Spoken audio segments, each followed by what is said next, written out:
I got you lots. I'm so happy to be here today with my handsome brothers, my beautiful sisters. It's such a blessing to be here today.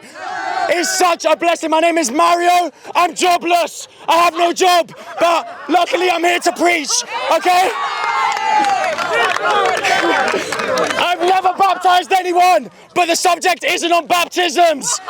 The subject I'm going to be preaching today is hunger pains for the lost. Hunger pains for the lost. I've only been a Christian for 6 months, but that doesn't mean I don't have hunger pains for the lost. When I was a child, I come from poverty. My mom had to sacrifice. She couldn't eat, and some days all I could eat was macaroni.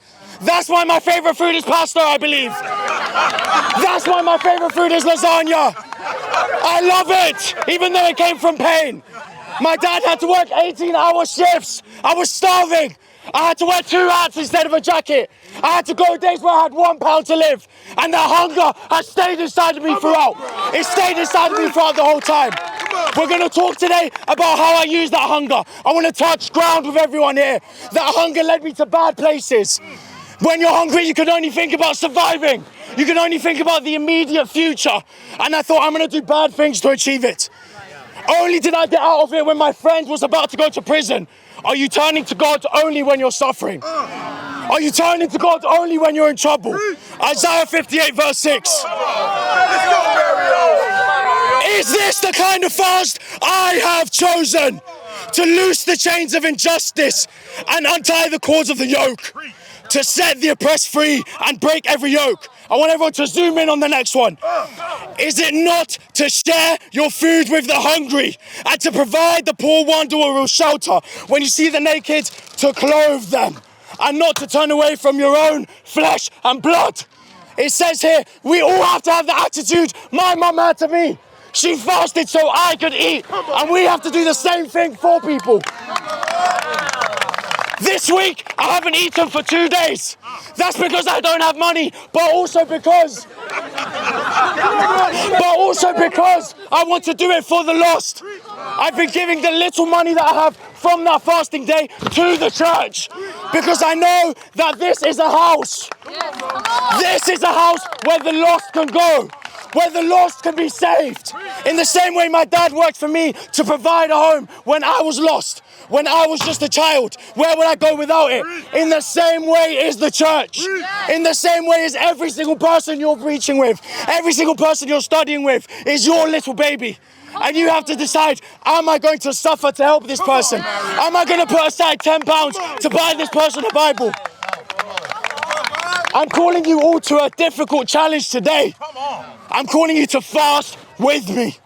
Sacrifice in the same way my mother sacrificed. In the same way I'm sacrificing to see the lost saved.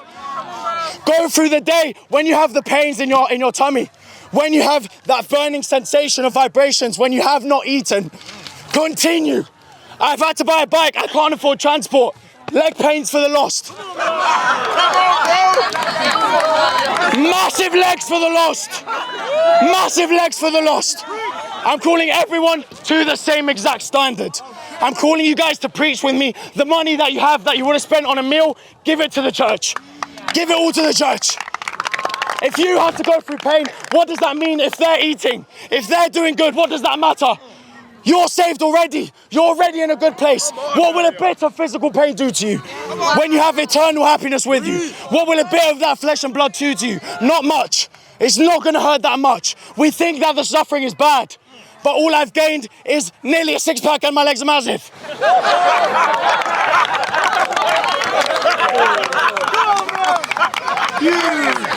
Huge.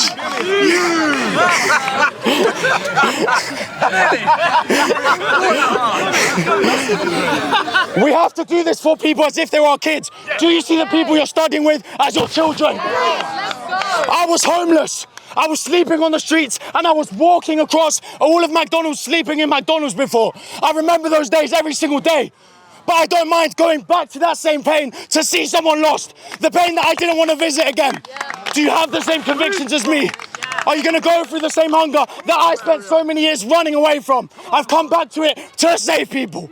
Go back to that pain you don't want to visit. I'm back on that sleeping on the floor stuff, that hunger in my belly, which says if I don't save this person, I'm gonna die. I'm not gonna live if I don't save this person. Do you have the same passion? Do you have the same hunger that you would do anything for it? In the same way I would do anything to have a bed those days. Do you have that with you?